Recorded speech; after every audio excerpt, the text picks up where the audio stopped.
to go to the temple for the endowment. And if not, then you could be adopted into someone else's priesthood lineage. So if you're looking around in your ward and you're thinking, who can I count on to stay righteous enough to get me to heaven, to the priesthood, not a polygamous relationship, just the priesthood, you'd pick the best guy possible. It might be the bishop, it might be the temple president, it might be the prophet, but you got to choose. So you got to go to whoever and say, can I be adopted into your priesthood line? So at this point, they now have those who have officiated in these ordinances that can perform them because they've received them all themselves, right?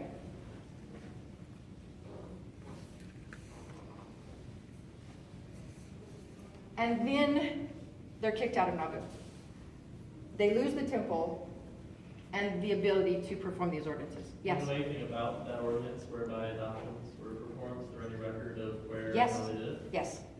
The same place as sealings. It's considered a sealing, but it's a sealing into a priesthood line rather than into a genealogical lineage. So it was at the same altars, the same ceremony, but it was an adoption to the priesthood of that man. So you hear about those numerous sealings of women to Joseph Smith. Most of them, that's what they were for. The posthumous adoptions to his priesthood lineage, not to him as a polygamous wife. So they leave Nauvoo, and all of these ordinances are suspended. They don't have a temple to perform them in, and Brigham Young said these are too significant. These are too spiritual to be done crossing the plains. These are things, sealing of children to parents, sealing of families, and the adoption of the priesthood lineage. So 30 years, nobody gets to do these. And incidentally, baptisms for the dead were suspended. So there was a long time when those who had received these ordinances weren't able to pass them on, basically.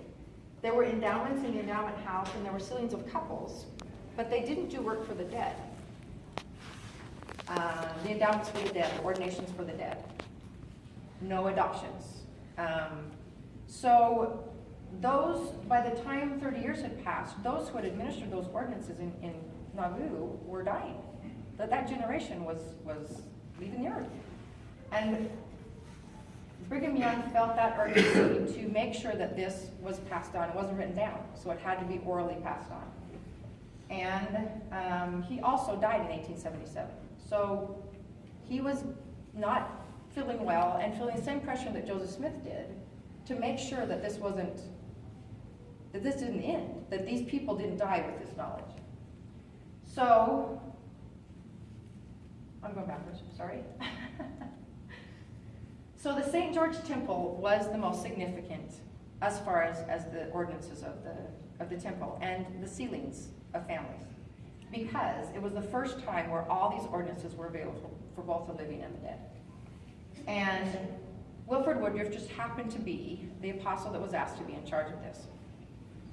So Brigham Young's health was failing, but he went down there. They both went down in November. They prepared the temple. They dedicated a portion of it, one sealing room and a room for the endowment, and began working immediately. And the first adoption ceremony that Wilford Woodruff performed, in kind of answer to your question, was here. The first time he'd ever heard it or performed it, because he was in England when they were working in the Nauvoo temple. And it was for Brigham Young. So he adopted a couple to Brigham Young. And the first time that somebody was adopted into his family. So proxy ordination to the priesthood began, endowments for the living and by proxy for the first time as well. And then they began again the adoptions to priesthood lineage for both the living and by proxy. Sealing of children to living parents began, and the sealing of children to parents, but only one generation. And again, this was a mystery to me, because I thought, why would they stop there?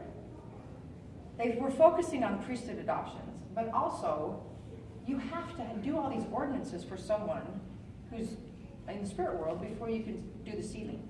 But that wasn't the focus. The focus was on adoption, and there were 13,000 adoptions into priesthood lineage. So we've now progressed to the point where we have a generation. We're going into not just those who have been through the ordinances and can officiate them, but parents who have received all of those. So we can seal children to parents. But the rule at the time was one generation. You couldn't go beyond one generation outside the church, meaning you go to the oldest, the first convert, and then you can seal one beyond that. So, St. George is dedicated in 1877. The next one is Logan, and the dedication of the Mackley Temple. So this is where Ken's story we pick back up again. So in 1889 was when James Crossley took his 3 wives to the Logan Temple. He had his first wife sealed to him, but not their children. And at that point, he had 7 children who had predeceased him and 2 wives, because the widow that he'd married after his first wife died had also died. Why not? You're making this temple trip. You've got 7 children who have died. The sealing ordinance is available. Why do you go and only have your wife sealed to you? To make it more confusing, a year later, James Crossley asked George Buchanan to come to the Logan Temple. And he and his 3 deceased, there's 3, 1 living and 2 deceased wives, are adopted into George Buchanan's family. So when Ken was doing this research, he couldn't figure out why. Why would George Buchanan want these people in his family? Why is my family connected to George Buchanan? And he thought maybe it was George Buchanan had said, why don't you join the group? But instead, it was at the request of James Crossley. So George Buchanan's journal explains. He leaves the meeting. Was it in Salt Lake? Do you know where the meeting was with Elder Merrill? I think it was in Salt Lake. So at the time, imagine a buggy ride from Salt Lake to Logan. The train ride took 6 hours. So he leaves Salt Lake at the request of this couple, not a relative, but he's going to make this journey up there. He gets up there, and they're not there. And he says, well, I guess I'll have to leave later. He had a lovely afternoon in the temple, he said. And the next morning, Brother and Sister Crossley and his 2 deceased wives were adopted to me. It's been a delightful day. I took the train back, 6-hour train ride. That is a significant commitment to what was a mystifying experience. So, things changed a year later.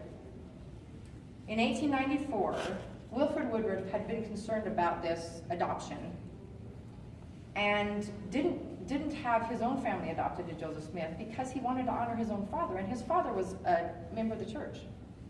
He wanted to be sealed to his father.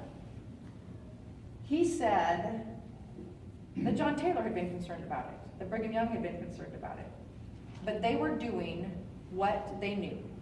And he said, we have lived up to the best light that we've had to live for. We've done what we could with the understanding we had. And I asked God if we could learn a little more.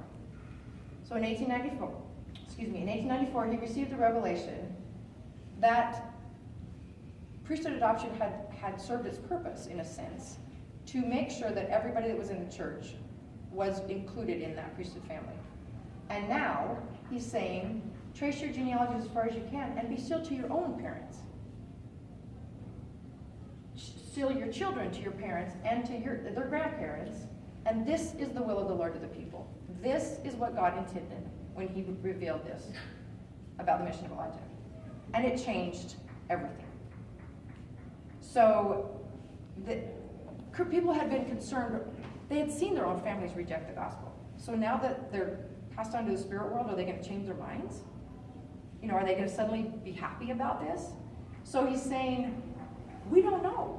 But don't write off your own father just because he wasn't happy about it when you joined 30 years ago. Give them the benefit of the doubt. And he said, I think most people are going to figure it out. So let's give them that opportunity, every single one of them that opportunity, and make those connections as far back as you can get. So that was it. Those were the 6 things that needed to happen. It took 71 years. And that's why, if you go through church history like that, you can figure out when your ancestor was sealed, and you can put it in that timeline. Was it 1846? Chances are they were sealed. Was it 1846 to 1876? Nothing happened. Was it 1877 to 1893? They were probably adopted. But once 1894 came around, the adoptions went from 13,000 to only 1,200. Because people had been converted by generations. They had raised generations within the church. And they had now done thousands and thousands of endowments and sealings and ordinations and made it possible for those beyond the veil to receive those blessings. So I love the how and the what and the who of family history. I love solving those mysteries. I love learning about these people. And that's the easy part. But I think for us, the significance is the why. So we can do that. But God wants us to understand the why. This is his work, and we have been asked to participate in it. So if we get the names and the dates and the places, that's wonderful. If we get the family histories, that's even better. But if we are able to do for them what they can't do for themselves, and allow them the opportunity to behold the face of God, that's why we do this. And I leave that testimony with you in the name of Jesus Christ. I have no idea what time it is. It is 13 after 8. Oh, good. I talk really fast. So if anybody has any questions or wants to review anything that I sped by, let me know. So what have we done with all these adoption sealings that occurred in that very long period? When people look back at them now, they redo those ordinances because otherwise the generations cut off at the person who was adopted and they're not sealed to their ancestors. So the same question was asked in 1894. He presented this in April General Conference, and that was the first question people asked, was, well, now what? And he said, we don't need to undo anything. Having those connections is still critical, because some families will never have any other way to be a part of this. But they were always parallel. They were always intended to be parallel, so that once you did that work, then you could be sealed to your own family. And for Ken, it was 1959 before James Crossley was actually sealed to his own parents. But that's why we have to do the work. That's why we have to continue looking at these things.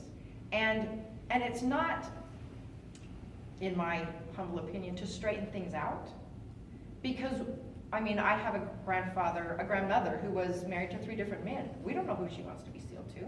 We don't choose that. We don't make that choice for her. But we seal those, we do those ordinances so that she has the opportunity. And no matter what happens, everybody has those sealing blessings. So the other question was, what if the person that you were adopted to, I mean, imagine you pick Brother Jones in your ward, and then he leaves the church. So they would have to figure out who else they were going to be adopted into, because he, was not their ticket. So those kinds of things aren't the issue. I mean, we learned that we do the work for everybody, and the rest is left up to the Lord. So that was the answer. Those were left, quote, on the books.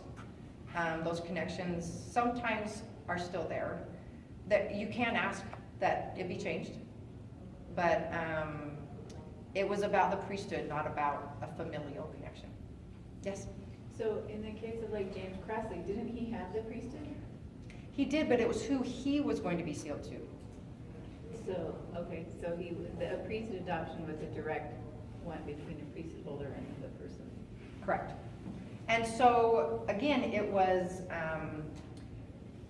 usually it was an apostle, like they asked George Buchanan, or the temple president, or, because you had to ask. You didn't just, willy-nilly. So, and it had to be somebody who was there in the temple. So a lot of times it was the temple president. And the brother Merrill that he was talking about was the president of the Logan Temple. Wilford Woodruff that was the president of the St. George Temple. So those men many were adopted to them. And in the Nauvoo Temple, it was it was the apostles who were there, Heber C. Kimball, Brigham Young. And the only children, the 70 children who were sealed to parents in the Nauvoo temple were those who were there. The only proxy sealings were for Hiram Smith. So his children were sealed to him, and it was by proxy. So, any other questions? Yes? I think you said that there was like a rule in the church that they didn't seal, they would seal them to their fathers, but not to the generations after that. So that was, yes. What was the reason for that? Was that just to respect the people that came before them, respect their decision, or? It was up until the 1870s. That was the idea. And it was simply because they didn't have the ordinances done for anybody beyond that. So Wilford Woodruff, for example, had gathered over 3,000 names of his family, and they focused on the endowments. They focused on the ordination and the baptism and the initiatory ordinances and the endowments. The sealings were not as critical at that time. But one of the reasons was because you had to do all those other things first. So the other thing was permission. I won't bore you with the details, but there was a concept called heirship. So you were the heir that was in charge of your family, and you had to get permission from, again, the oldest or the first person that was baptized into the church. So it became a part of birthright, and that was the significance of priesthood adoption as well. You don't want to give your birthright, your priesthood lineage, away. You don't want to just seal anyone to anyone. And so that was a significant thing for families as well. And it goes back again to the Abrahamic covenant. I teach primary in my word at home, and to teach these kids of why Ruth and Naomi would be left alone just because, the husband and sons died, and why they went to a relative to be taken care of. That's the birthright. Esau and, each tribe of Israel and who was first and Ephraim and Manasseh and all those things. I mean, they get it now because, this stuff they would probably understand because it was significant, who you were connected to through the priesthood, and what your birthright was. So that's what it was about too, is making sure that your birthright wasn't squandered in a sense on someone that you didn't think would accept the gospel. Yes, you had a question? I had a question just about the cultural reception of this idea that women could officiate in priesthood ordinances as well, and if that was well received or if that was confusing, and how they would differentiate between kind of the normal priesthood that people would exercise outside of the temple versus the priesthood exercise within the temple. So at the time it wasn't even, you'd think it would be a major milestone. It wasn't, because it was, baptism is an individual ordinance. The endowment is an individual experience. But sealing is two people, and you're both given the same blessings. But also, men couldn't wash and anoint women, and the endowment had to be administered. Those initiatory parts of the endowment had to be administered by women for women. So there was never even a question. Emma was the first, and she was in charge of administering those ordinances to all the women until the temple. So the same people that had received the sealings, the endowment, the initiatory ordinances from Joseph Smith and Emma were the ones who officiated in the Nauvoo temple. And so, your question about how you differentiate officiating in the priesthood in the temple versus out of it, that was also something that, you can read Wilford Woodruff's journal, and if he needed a blessing and his neighbor wasn't available, Phoebe did it. So they would bless their children. They would participate physically in that ordinance. Women gave blessings of healing and Right, to each other, yes. to each other. Yeah, and so things have changed. That ability for women to do that has changed. But at the time, there wasn't a distinction. It was expected that women would officiate in those things, and happy to report that the first baptism for the dead was a woman. She heard Joseph Smith's speech, she went out and was baptized for her son. In the St. George Temple, the women didn't want to wait for the men to get organized, they just started. So, I like that, yeah. And it was Lucy Bigelow Young, one of Brigham Young's wife, who was the matron of the temple, basically. And that's what she said. Let's do this. So the leadership was important for the women to be in charge as well, and the sealing was unequal. Anything else? Did Wilford Woodruff then standardize the temple ordinances? Did he organize? Yes. So St. George was significant for many reasons. That was the first time that the ordinances were written down, and that's why it was so important that Brigham Young was there. He had administered those ordinances and been in charge of the basically operation in the Nauvoo Temple, where Wilford Woodruff had not. So there were Brigham Young, his son, Brigham Young Jr., Wilford Woodruff, L. John Nuttall. There was a group of about 6 that worked. They would work in the temple, they would meet with Brigham Young at night, they would all gather back and kind of go through it. This went well, this didn't go well. You know, how can we make this work within this structure? I mean, the building was different. But also they were recording it, and he would read how it was written out, and he would say, and L. John Nuttall would comment and say, we thought it was great, but Brigham tweaked it here or there. But also they were learning how to administer for hundreds and thousands versus a few. And the recording was important, and that was basically the book. We don't need to have that anymore. Yeah, thank you. That was the book that was used to train the workers in the Logan Temple and in the Manti Temple and then the Salt Lake Temple. So they brought that book to Salt Lake to make sure that everything remained uniform. And interestingly enough, Wilford Woodruff was the prophet when the first time that multiple temples were operating. And so he gathered all the temple presidents together and he said, you know, I think a word has been changed in the Manti ceremony, and we need to make sure that everything is the same across the board. And again, had them all make sure that they were following the same pattern, the same words. And through the years, those words have changed. And they changed some at that point. I mean, there's ordinances that have come and gone. But the principles, the delivery of that message was what was important. And that was, you know, what Joseph Smith said, what Brigham Young said, what, you know, all the way through. These are the principles, the eternal principles, the ordinances we're trying to accomplish, and the message that needs to be received. And so that set the stage for the ordinances that we have now. Well, thank you. I alluded to this in your introduction, but when you talk in the preface of your book about how you were exposed to your mother's understanding of this temple work that occurred in St. George, I was just really impressed about how we learned from our parents the importance of temple work. And I was just wondering if you wanted to comment about what that meant to you, understanding that vision that I don't know if I can do it without crying, but my mother died last summer. My father is here, and I was raised underneath the microfilm machine. And for me, it was more the appreciation of the heritage that you have. It wasn't the mechanics of family history or genealogy, but the appreciation of that. And I had no idea that Wilford Woodruff was the thread through it all. And it wasn't just that he outlived Joseph Smith and Brigham Young and John Taylor, but that truly he pushed this through. This was his focus. And it was because he felt so strongly about sharing the gospel with his family. His own mother had died when he was 14 months old. And she was the first one he thought of.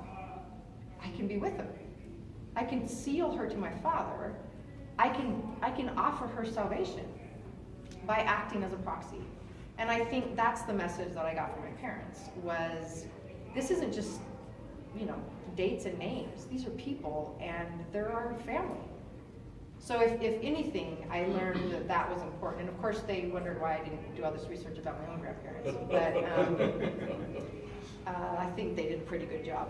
Yes? You're talking about a lot of major changes, like codifying endowments, like so many things that, and I only see one quote there where he said, this is the will of the Lord unto his people. So how are a lot of these changes introduced and made broadly available and given to the saints? I'm assuming General Conference, but there's a lot of these big announcements that I assume like would have had a lot of questions involved, but how they disseminated and under what authority did they suggest that this was being? So Wilford Woodruff, I mean, another one that was ended was rebaptism. So the practice that was started in Nauvoo was, I mean, we say taking the sacrament is enough, to renew our covenants.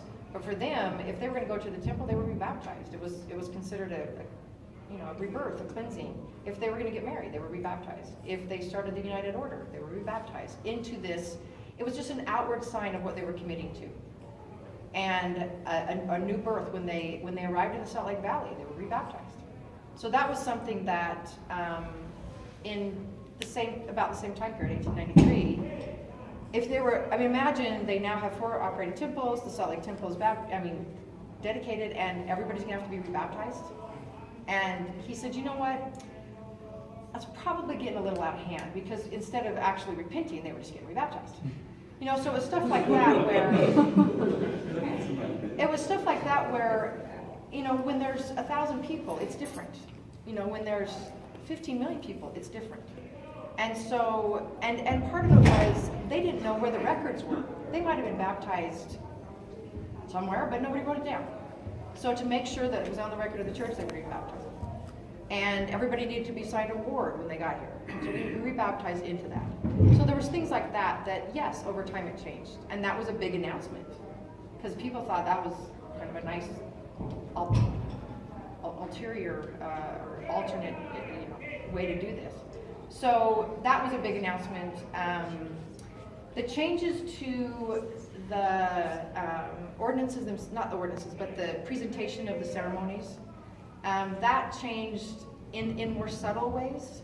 But just like now, if there's a new change in the temple ceremony, some people leave the church, some people join the church as a result. And the same thing happened then.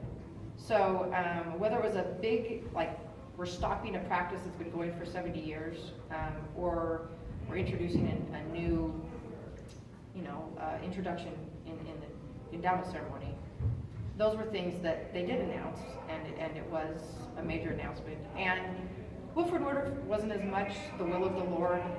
He doesn't have a chapter in a section in the Doctrine and Covenants, just a couple official declarations. So he was a different type of personality, but he was the one that had to figure all this out when they had multiple fronts. One more, yes. I'm assuming that this sealing of priesthood lineage today happens, as it were, automatically. If you're born under the covenant, your priesthood lineage is your father. And as grandfathers and great-grandfathers' work is done, and temple work is done, as you said, we'll give them the benefit of the doubt, and it just goes back as far as you can take it. There'll still be a gap at some point, and so that ordinance may pop up again at some future point to maybe in the millennium to link these. Well, as long as we do all our research, as you said, and run our genealogies as far back as we can, we're going to reach out at some point, and then we're all linked. So, yeah, But if there's a gap in there because somebody went off into outer darkness, that will be taken care of. Right, and the point of sealing is to receive that blessing for ourselves. Some people have asked me, so my parents were sealed and then they got a divorce. But when you get a divorce, that doesn't mean your sealing blessings are gone. It just means you're not sealed to that person anymore. So the sealing is into the family of God. And the sealing is still an individual blessing. You still receive those covenants, you still make those covenants, and still receive the promises as a result. So that's what it's about. And when you've got a picture to make, a puzzle to put together, and you get it one piece at a time, there was a few detours. And not that it wasn't supposed to happen that way. And that's what I learned in my research, was they had to put into practice what they were given. And when they did, they had to go back for more information. And that's the promise we have. You act on the light that you have, and you will be given more light. And my testimony of the restoration is just that we all have that option of accepting what the Lord offers, and if we do, He will give us more. And I'm grateful for Wilford Woodruff for his example, because he said, I'm not perfect. And when he made these incredible doctrinal changes, including polygamy, he said, don't believe in me, don't believe me. Don't trust my word, go directly to God. And he echoed the same thing that Joseph Smith had said, which is that's what we're here for, is to figure this out, to know that God will answer our prayer and will let us know what's the right answer, what's the right thing to do, what's the truth. So if we can take that step, we might go a little down the side road, and